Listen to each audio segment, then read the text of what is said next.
kinahawagan ng ating Panginoong Yesus. Kamusta po mga kapatid? So, yes. So, buti na lang at hindi po medyo tumuloy yung ulan, no? Paglabas ko ng bahay, medyo umaambon na. Kaya sabi ko, naway hindi sana tumuloy ang ulan para marami pong makarating po sa ating bahay-sambahan. Purihin po ang Panginoon at ating pong pasalamatan na tayo po'y muli ay makapakinig ng kanyang banal na salita. Ang ating pong worship sa gabing ito ay pangunahan po tayo ng inyong lingkod. At ang kasunod po ay ang ating health lecture na pangunahan po sa atin ng ating kapatid na si Caitlin Ocdamia. At ang ating singing inspiration po ay sina Sister Marian Umbaw at si Brother Doc Joelson Umbaw. Ayan. So ang ating opening song ay ang Sa Bawat Hakbang ng Buhay. Parang malabo. Opening prayer po ni Sister Marlene Gonzaga. At ang musical offering ay pagkakalob sa atin ni Sister Laverne Basinillo. At ang ating buting pastor, ang siya magbibigay sa atin ng message. At ito po ay pang-anim na araw, tama po ba? Oo, pang-anim na araw na po to. So, sino po ang nakakumpleto ng 6 days na dumalo rito? Pakitaas ang kamay. Ayan. No? So, praise God. No? At ang ating closing song at closing prayer po ng ating speaker. So yan po ang pagkakasunod-sunod ng ating worship sa gabing ito. Naway purihin natin ang Panginoon at ating pasalamatan sa kanyang kabutihan.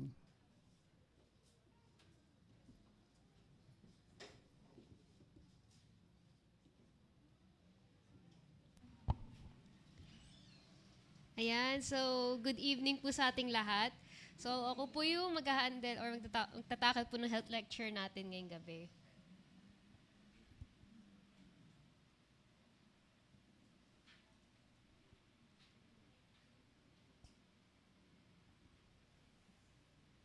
Ayan, so ang title nating lecture ngayon ay Tingin Bago Tikim, Decode the Label. So sa mga food labels naman po ang pag-uusapan natin ngayong gabi.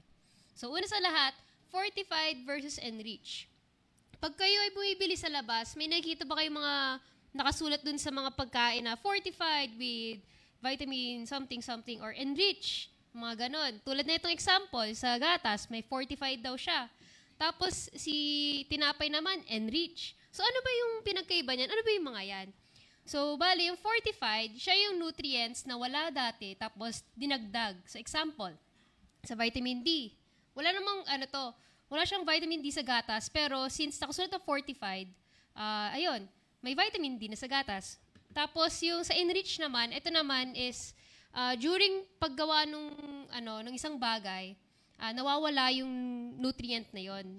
So bali, ang ginagawa ng mga nagpo-produce nun or yung mga gumagawa is dinadagdagan na lang nila para mabalik yung nawalang nutrient na yon.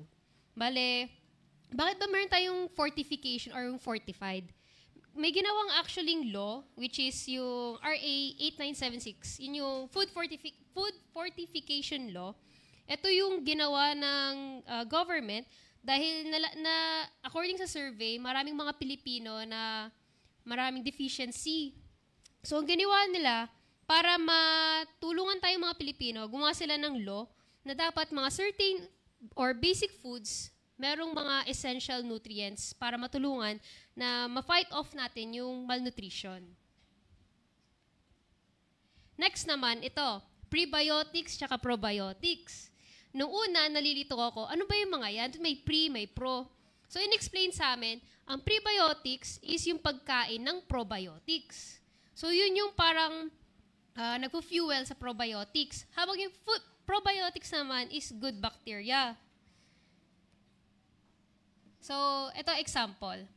Meron actually doon sa class namin na nagtanong, Ma'am, yung prebiotics tsaka probiotics, meron kasi mga nagbebenta or may nag-o-offer na food na may prebiotics at probiotics dun sa pagkain. So, kung sinabi naman before na yung prebiotics yun yung pagkain ni pro, ano mangyayari kung magkasama yung dalawa? So, ang sagot doon is, may mga nagbebenta nga, is totoo naman yon. Pero ang nangyayari kasi, hindi kinakain ni probiotic si prebiotic kasi wala sila sa tamang environment. So yung tamang environment na yun nangyayari sa tiyan natin. Another explanation is ayan. So, si probiotic, isipin natin yung mga estudyante. Tapos si prebiotic naman, yung lunch nila. So, di ba, kakainin ni probiotic si prebiotic. Paano kung magkasama sila? So, si prebiotic, yung baon natin sa school, and then si probiotic, yung mga students. Tapos, syempre, hindi kakainin ni probiotic si prebiotic hanggat hindi pa lunchtime. And yung lunchtime na yun yung tiyan natin. So, tsaka lang mag-work si probiotic kay prebiotic pag nandun na sa tamang environment, which is yung tiyan natin. So, yung calories naman, tsaka nutrients. Ano yung pinagkaiba ng dalawa?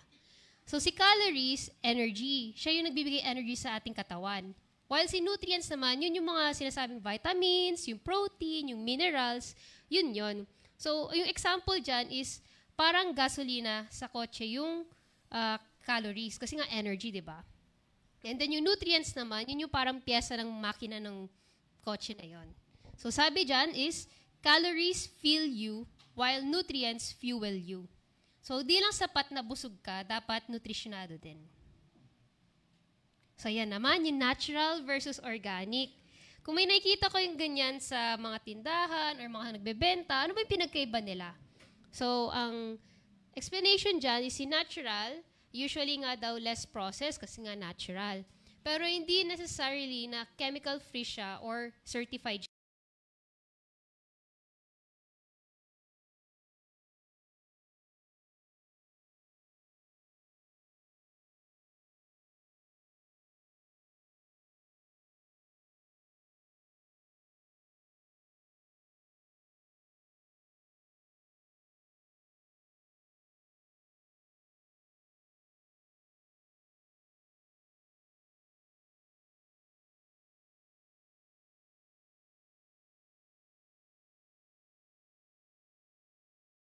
Ayan. So, hindi ko na bago yung title, pero whole grain versus multigrain lang yan. So, pag bumibili kayo, ano ba yung whole grain? Ano pinagkaiba niya sa multigrain? Ang pinagkaiba lang nila is si whole grain, kasama pa yung may fiber pa doon at yung butil. While si multigrain, coming from the word na multi, which is maraming grains, pero pwede namang refined yun lahat. So, yun lang yung pinagkaiba nilang dalawa. Ayan naman, si sugar-free, tsaka si no added sugar. Kung may nakita kayong mga products na ganyan, ito yung explanation niya. So si no added sugar, wala silang dinagdag na sugar, pero yung natural sugars nandun, present pa rin siya. So may sugars doon, pero natural yon. And then si sugar-free naman is, meron kasing parang standard sa pag-produce ng mga pagkain. So kung less than or equal to 0.5 grams, yung sa sugar per serving, sugar-free siya, consider. And then, last but not the least, gusto lang natin is, ano ba, may nakikita kayo sa social media, si nutritionist, si dietitian, ano ba pinagkaiba nila? So, si dietitian, isa po siyang licensed professional na merong law na ginawa, which is yung Nutrition and Dietetics Law. So, sila yung mga license na nag-undergo ng PRC, and then sila yung professionally qualified gumawa ng meal plan for medical conditions and therapeutic or personal diets. So si nutritionist, actually, kahit sino pwede. Di na kailangan mag-undergo ng certification or mag-go ng PRC, yung mag-boards. Di na nila kailangan yon kasi anyone can be a nutritionist. Pero, ayun, si dietitian, kailangan mag-undergo muna siya ng board exam. So, in conclusion, ang natakil natin ngayon is sa mga fortified or about calories, dapat alam natin para maging wiser tayo sa food choices natin. So, ang challenge is next time na mamili kayo sa labas, check nyo yung label, wag lang sa harap magbasa, pati na rin sa likod kasi maraming info doon. So, healthy choices today equals healthier you tomorrow. Ayan. So, little memory verse lang po is 1 Corinthians 10 verse 31. So, whether you eat or drink or whatever you do, do it for the glory of God. So, yun lang po. Thank you.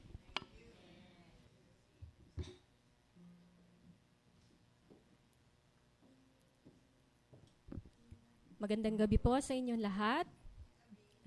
Tayo po'y mag-awitan muna. Ang ating pungunang awitin ay Nais Ko Sana.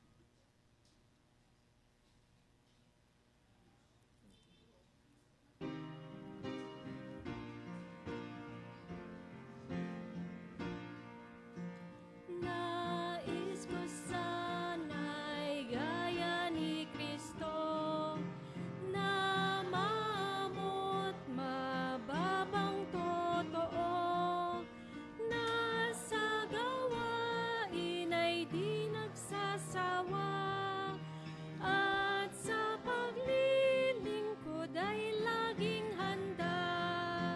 Kunin mo po ang abang puso ko at hubugin katulad ng iyo. Panginoon, linisin mo ako at talagang maging alagad mo. Nais ko sana'y gaya ni Kristo, nang makaya kong dalhin ang krus ko, at sa mapalad niyang kaharian ay marami ako sanang makay. Kunin mo po ang abang puso ko at hubugin katulad ng iyo. Panginoon, linisin mo ako at talaga ang maging alagad mo.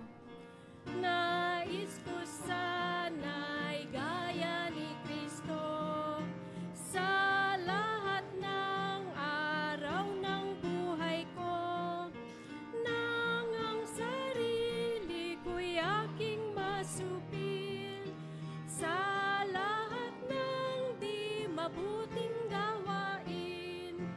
Kunin mo po ang abang puso ko at hubugin katulad ng iyo. Panginoon, linisin mo ako at talaga ang maging alagad mo. At talaga ang maging alagad mo. Ang ating pong susunod na awitin ay Si Jesus ang Lahat sa Buhay.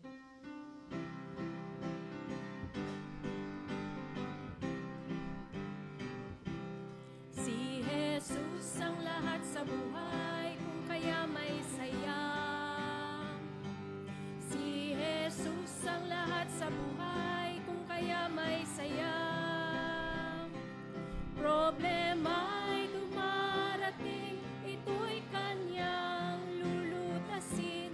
Si Jesus ang lahat sa buhay, kung kaya may saya. Si Jesus ang lahat sa buhay, kung kaya may ngiti. Si Jesus ang lahat sa buhay, kung kaya may ngiti. Problema'y dumarating, ito'y kanyang lulutasin. Si Jesus ang lahat sa buhay, kung kaya may ngiti. Si Jesus ang lahat sa buhay, kung kaya may lakas. Si Jesus ang lahat sa buhay, kung kaya may lakas. Problema'y dumarating, ito'y kanyang lulutasin. Si Jesus ang lahat sa buhay, kung kaya may lakas. Para po sa ating opening song, lahat po tayo'y tumayo at awitin Sa Bawat Hakbang ng Buhay.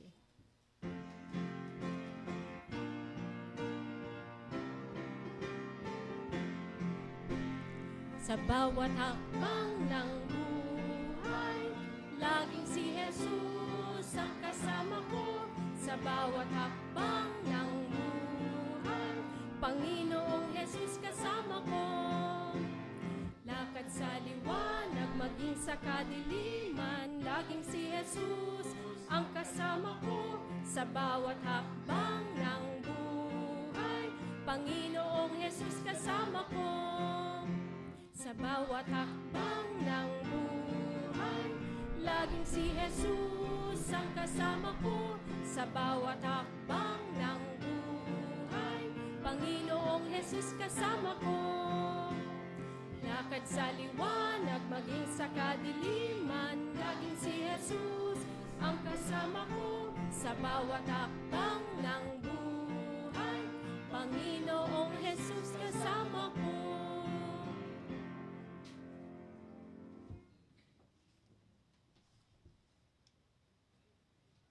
Tayo pong lahat ay manikluhod para sa isang panalangin.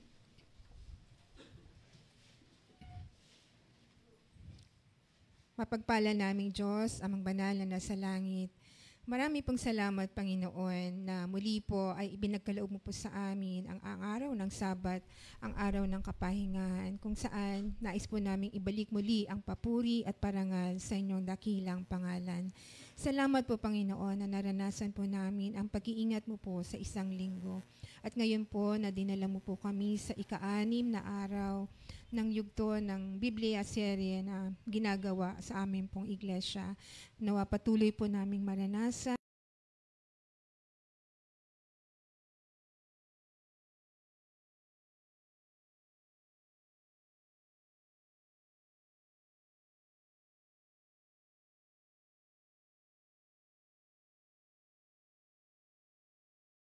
tao na hindi pa po nakakatanggap ng inyong pabalita. Nawa buksan ng kanilang puso at kaisipan ang lahat nawa ng mensahe na pinagkakaloob ng aming pong pastor na si Pastor Jerril ay matanim po ng malalim sa kanilang mga puso at kaisipan at matutunan po nila na tanggapin kayo bilang aming Panginoon at tagapagligtas. Humingi rin po kami, Panginoon, ng kapatawaran kung saan man po kami nasumpungang nagkulang at nagkasala.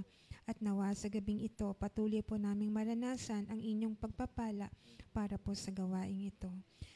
Gabayan mo rin po, Panginoon, kung meron pa rin po kaming mga kapatid at mga interes na naglalakbay pa lang patungo po sa aming bahay-sambahan, ingatan din po sila at makahabol sila sa pag-aaral na ito upang sa ganon ay hindi po nila ma-miss ang mga aral na nais mong ibahagi. Marami pong salamat, Panginoon, sa patuloy mo pong pagdinig sa aming dalangin. Ang lahat ng ito hinihiling ko pong muli, alang-alang po lahat sa pangalan ni Jesus. Amen.